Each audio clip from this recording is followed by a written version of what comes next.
pagi teman-temanku sayang. Jadi hari ini saya terlihat seperti ini. Anda pikir duduk di satu tempat?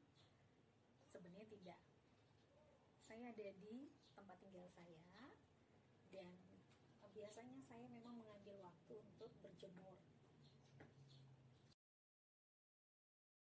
Halo Mbak Family dan kolega, dimanapun Anda berada, selamat datang di channel saya. Ikuti lifestyle Indoko saya, informasi dan tips yang saya bagi berdasarkan pengalaman saya tinggal di Pulau Bali 20 tahun.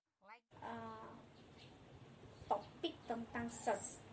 Jadi anak-anak sekarang itu, terutama nona-nona milenial, banyak yang malu, dari timur maksud saya ya, banyak yang malu itu kalau dipanggil ses. Sekarang pada mau dipanggil sis, tapi waktu dipanggil ses di zaman saya itu banyak yang malu. Sebenarnya kenapa malu?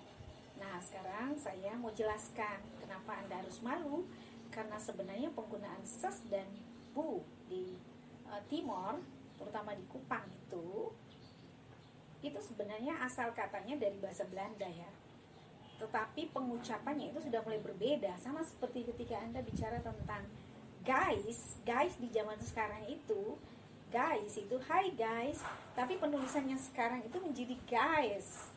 Anda bilang guys. Nah, budaya itu mengalami perubahan bergantung di tempat mana.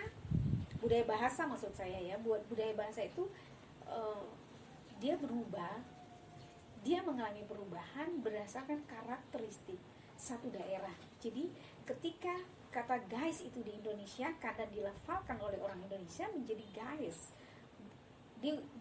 ditulis berdasarkan cara ucap, guys menjadi guys ya. Sama dengan ses dan bu. Sebenarnya bukan bu, tapi bro, itu bahasa Belanda. Sekarang Anda selalu menggunakan kata bro, dan penulisan orang-orang sekarang bro itu menjadi bro.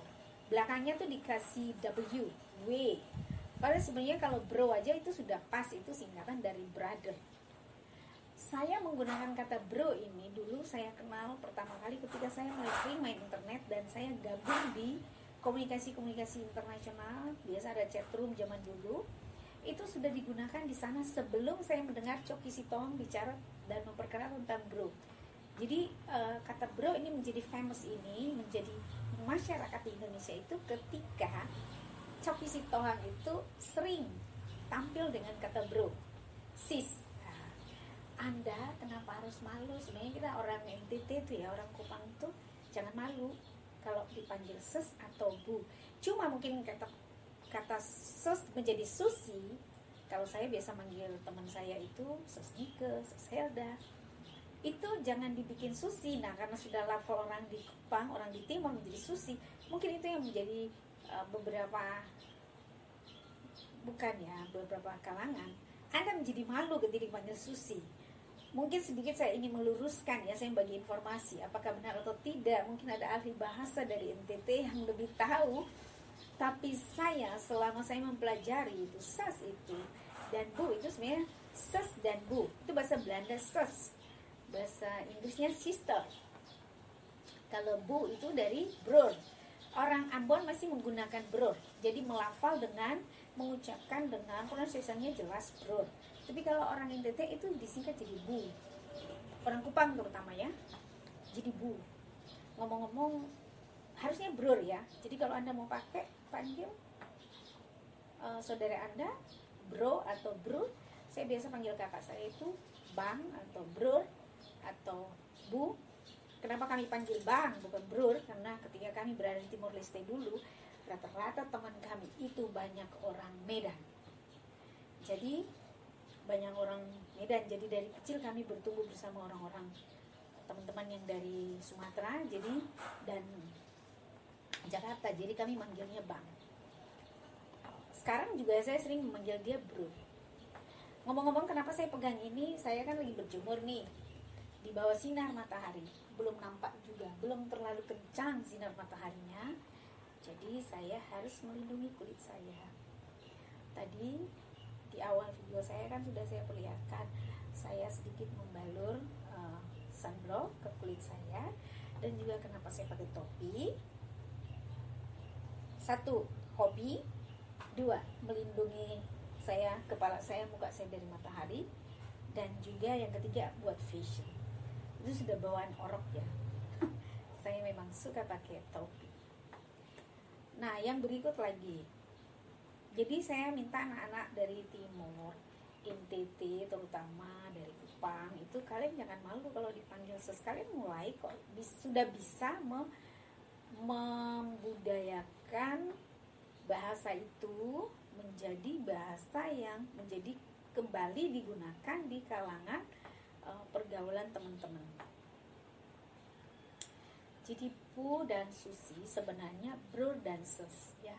Jadi kalau Anda panggil saya sis non, itu jauh lebih enak karena masih terlihat timornya, tidak terlihat Jawanya. Kalau saya dipanggil Mbak Non, kadang-kadang saya suka, tapi saya ingin ciri timornya itu kelihatan.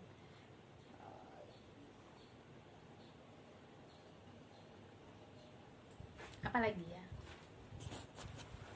Yang berikut, kalau om sama tante itu kan sudah pada umum diketahui orang bahwa itu memang asalnya dari bahasa Belanda, om dan tante. Om dan tante. Yang jarang diketahui orang kita mungkin sus dan bu. Nah, kemudian ada lagi kata, sebenarnya ini semua pengaruh dari bahasa Belanda ya. Ada lagi nona dan nyong. Di Kupang itu kita terkenal, kalau sebutan yang manis di Bali itu namanya perempuan itu kita panggil dengan ge. Kalau ge itu untuk panggilan manis. Kalau di Timor itu kita panggil dengan nona. Jadi Anda bisa panggil saya nona. Dan kebanyakan dalam keluarga Timor itu panggilan nona itu merupakan panggilan yang manis untuk anak perempuan di dalam keluarga itu. Atau untuk seorang lelaki memanggil seorang perempuan yang belum dikenal ataupun yang sudah dikenal itu dengan kata nona. Entah adik nona atau kakak nona. Nah, inilah sopan santunnya orang di Timor yang saya suka. Sekalipun dia sudah memanggil nona, tapi dia biasa mensertakan dengan kata adik nona atau kakak nona. Jadi kalau kata itu saya dengar, saya suka sekali ya, sopan santunnya.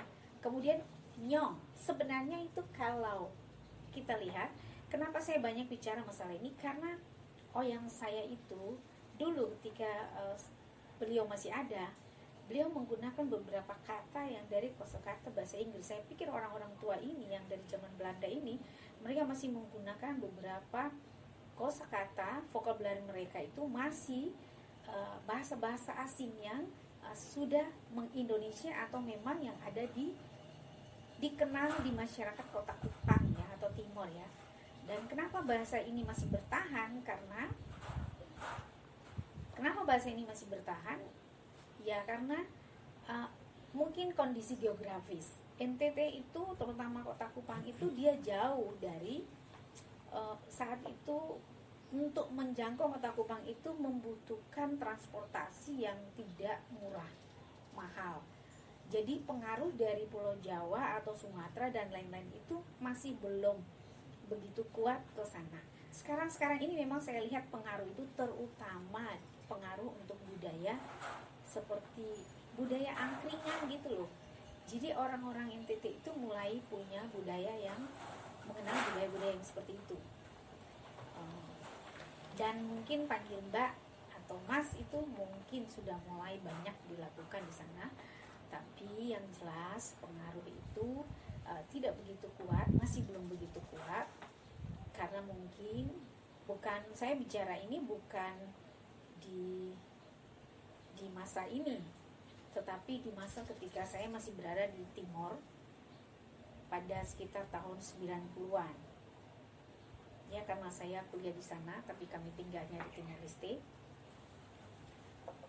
Saya kuliahnya di sana, jadi saya mengenal beberapa karena nenek saya, keluarga saya masih ada di sana.